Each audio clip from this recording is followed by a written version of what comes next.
Hola chicos, ¿cómo les va? ¿Se acuerdan que el otro día Evangelina les mandó un cuento muy hermoso de la granja? Que tenía un montón de animales y muchos colores.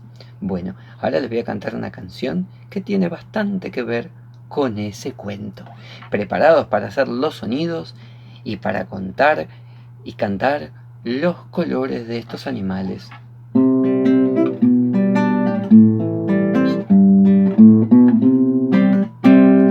Daremos un paseo por la granja. Primero saludamos a la vaca. Mm, ¿De qué colores? ¿De qué colores? Blanca y negra, tal como la ves.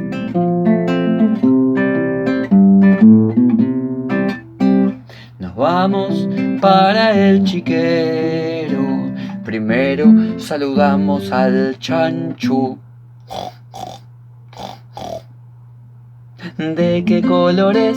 ¿De qué colores? Es rosado, tal como lo ves. Piribarabam, piribarabam. Vamos despacito para el campo. Primero saludamos al caballo.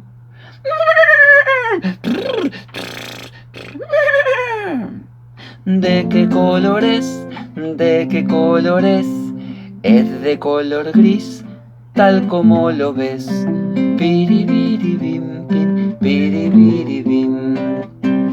Vamos caminando al gallinero. Primero saludamos a ese gallo. ¡Cocorocó! ¡Cocorocó! ¿De qué colores? ¿De qué colores? Marrón, rojo y verde, tal como lo ves. Para, bam, pim, pim, pam. Chau amigos, cántenla y ojalá que les guste mucho.